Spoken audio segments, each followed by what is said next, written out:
Thank you, darling. It is right. We go back to childhood. And when you can stay friends through childhood up until you're almost 60, that's a special friendship. My wife told me don't talk long, but I do only have a few comments regarding this race. But before I give you my comments, let me introduce my family. My wife and how much kids that they left? They're out there at the table. Right. The people you see around here with the t-shirts on, those are part of the Willie Bradford team. We've been hitting the streets every week. All right. Every week, up and down the streets, all over the place. We feel good about what's going on. All right. There's a lot of special people here tonight. I can't acknowledge everybody, but I just want to thank you. I have to, one of my longest friends, now my others who's in the audience that was raised up with me in Allendale, Leon Wright was my closest and dearest friend all the way through high school. All right. I mean, we wasn't partners in crime, we were just partners. And I've always trusted him as my friend. Armand Stevenson is here. Armand will go back 45 years.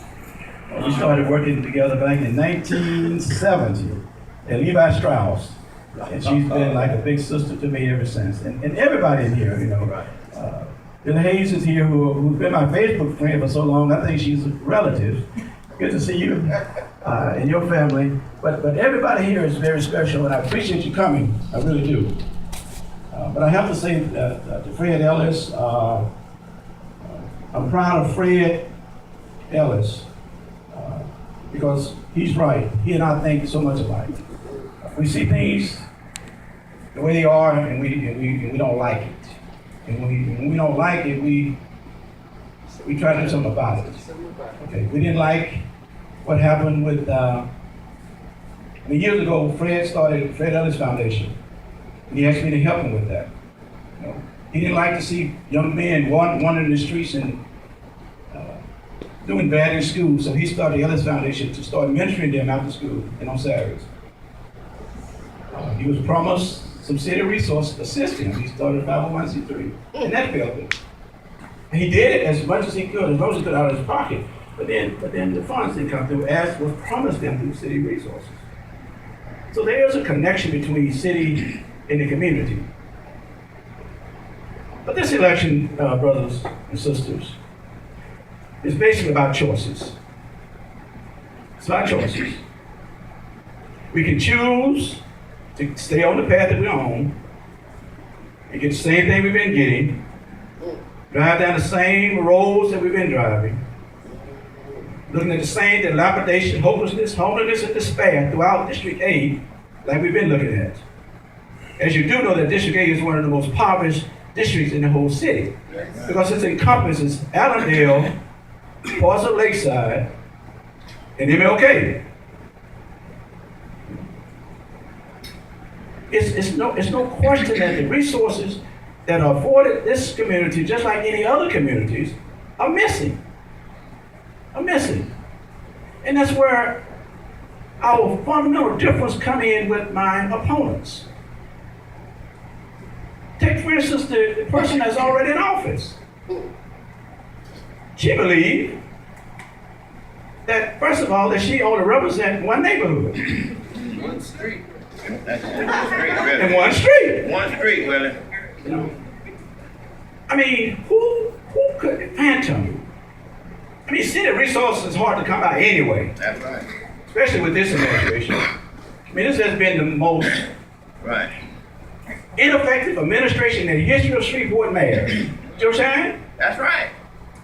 That's right. I mean, ask any minority contractor, ask any minority vendor. The majority of this city has been left out of the economic mainstream of this city. And it shouldn't be that way. Right. But my opponent, who's in office now, the bond proposal that was passed in 2011 was delayed because the financial advisor wasn't in place. So the city council decided to allocate some money, so they went into a special fund and got some more funds that was available through the first selling of the bonds, and they came up with $21 million. $21 million. So they said, what are we going to do? Let's give each council district $3 million for streets. Specifically for streets, because we still got almost $100 million still waiting to be sold for bonding. Is that right, Joe? That's right. And once those bonds are sold, then more money will be available for streets in every district. Right. So there's only $3 million allocated for streets. And this is, I say, the fundamental difference in us is that she took $3 million and paved 2 streets. That's right. A lot. Yeah. When she could have overlaid Right. 99% of the streets on the MLK area and in Allendale Right. is asphalt overlaid. 21 streets she could have done. She could have overlaid 21 streets, some in Allendale, some in Lakeside, some on the Cooper Road, some in Cherokee Park, but she chose to use $2.5 million of the $3 million for one street that happens to be named after her daddy. Right. That's right. 2.5 million of the $3 million went on one street, y'all. That's right. That's right. And she said, in response to the criticism, I have no regrets. That's right. Which means that I don't care about y'all. That's right. I don't care what y'all say. And that's not all. But then take my other opponent, for instance. I got an opponent who doesn't even live in the district. That's right. Doesn't even live in the district. Right. Moved in the district last year just in time so he can meet the residential requirements. Hadn't done anything. Right. And he come to the community telling the people that living outside the city now, in a $500,000 house up on the lake, $600,000. $600,000 house up on the lake, telling the people that, listen, y'all ain't got sense enough to represent yourselves, so elect me, and I'll show y'all how I can represent you, even though at night when he get through setting policy for this district, he's gonna go back and stay on the lake. Don't have to live up to the same policy that he instigated. I mean, just unbelievable. And then my other opponent, who can't even find a job, is interested in a government check. Right. Now. That's true. That's true. Let me just say this, y'all. I was motivated to do this, and I was compelled to do this because I couldn't sit back and allow those choices to be the only choices. I wanted to come into this arena as the only qualified, competent, with the background and experience who can go down to city council on day one Right. and take over Joe Shine's seat. That's right. Because Joe Shine will tell you, who has been the most visible person at city council meeting over the last 4 years. Willie Bradford. That's why I told him. I have been there, I have argued, That's right. and I have fought Right. long before I even decided to be Right. elected official. See, they have in this mind that you got to be elected official to make a difference in the community. You don't have to be elected official. Right. All you got to do is care. That's right. I mean, Martin Luther King said that the ultimate measure of a man is not where he stands at times of comfort and convenience, Right. but where he stands at times of controversy, Right. at times of challenges. I have been there for the last 40 years. If you can just do a Google, you will see the things that I have fought for as an ordinary citizen, put my job at risk, put my family at risk, Right. to fight for police killings, to fight for disparity in resources coming to our district. So the question tonight, y'all, the question is not who want to be city council person from this district. Obviously, all 4 of us want to be city council person from this district. The question tonight is, and the question on November the 4th is, who's best qualified, who's best capable, who would be the most effective city councilman that we can put at City Hall out of District 8? There you go, Willie. There you go. All right. Give it up for Willie. Because It ain't about friendship. It ain't about who you go to church with. It ain't about who your daddy was. Right. It ain't about who your mama was. It's about, do you have the care, the concern for the people? And do you have the courage Right. to go to City Hall and demand your fair share of tax dollars? You pay taxes too. You deserve Right. for the streets to be paved, Right. so that your home wouldn't be flooded. Those are basic services. But it's just like anything else. You got to go down there and claim it. I tell you, Joe Shine told me about 15 years ago, he said, Willie, city council meeting ain't no prayer meeting. That's right. City council meeting is more like a bear Yeah, meeting. me. That's right. And you better send the baddest bear you can find. Nah, there you go. That's right. Because, listen, That's right. they don't care. Right. You send a weak person down there who don't have the ability to transact the business for your Right. district, they're not gonna feel sorry and say, oh, well, they sent Bobby Joe or they sent Rose. Let's feel sorry for them. Let's give them some more funding. No. It don't work like that, y'all. And we don't care who your daddy is down there. Okay. So I'm just telling y'all tonight, I need your help. All right. Okay. I want to be the city council person. I need to be the city council person. And I'm gonna close after I say this. And I don't mean nothing against anybody, but this is a black city, Right.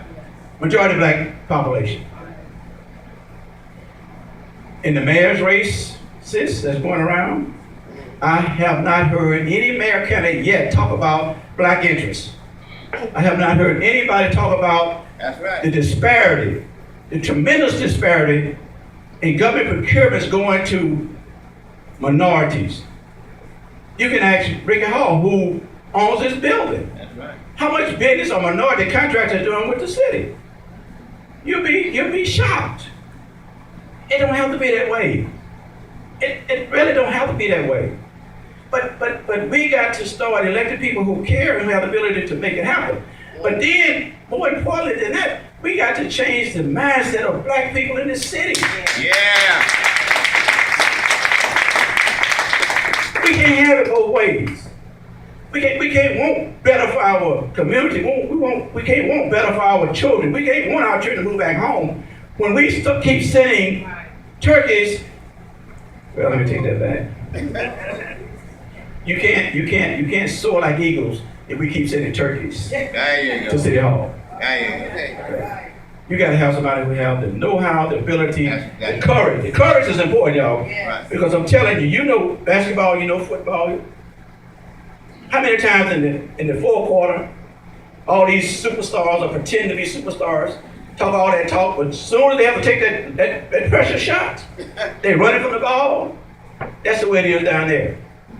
I have seen millions of dollars go out the window, and Joe Shine know this is true, That's right. because when the time came to advocate for black interests, for how much was it, $80 million? Right. That we had black councilmen who choked, Right. who could not pull that button to ensure that black contractors got 25% of $80 million. That's right. Choked. One day choked, the next morning they got up in the morning and said, well, we messed up. They went to the mayor and said, Mr. Mayor, we messed up, we want to re-vote. And I said, you're out your mind. He said, I'll tell you what I'll do. I'll get the contractor to write a letter promising that he'll try to get black folks some business out of this deal. Right. Now y'all, Frederick, if it ain't in writing, it don't happen. If it ain't in writing, I can write all the letters I want. The best time to get in the deal, is what, Joe? Before the deal is signed. There you go. If you're I'm not in gonna it, fight. that's it. I went down to the school board about 15 years ago, laid on the floor, shut the meeting down. The police came, but they didn't take me to jail because I had my wife at the bond man Yeah. ready to bond me out. But they didn't say, man, it was 9 of us, and they said, we ain't gonna arrest those black men. We stood up for a cause. We stood up for what was right. It's not right for black people in this city in general. It's not right for black communities in District 8 and Pacific to be denied their fair share of the tax dollars. Because listen, y'all, city council, being elected to politics is not about, it's not about all these things that you hear. It's not about friendship. It's not about, listen, you can be friends with those guys on city council all day long. That ain't gonna help you one bit. The city council, as well as all other politics, it's about how do tax dollars get redistributed back to you. It's dollars and cents. It's about how the city just is in budget process. $480 million. $20 million from $500,000, $500 million. Joe Shine is going to be chairing that committee. $500 million city budget for fiscal year 2015. The fight is, how do we get our fair share of that $500 million? Think about who can go down there and get our fair share. Think about the folk who's running. So who can best go down there and ensure that District 8 ain't gonna leave there for the next fiscal year with potholes and 80% of the streets need repair. Yeah. I will lay down in front of the truck and I will holler to the top of my lungs, but most importantly, I will horse trade. You get things done by coalition. That's right. You want something in your district, I want something in my district. That's how it's done.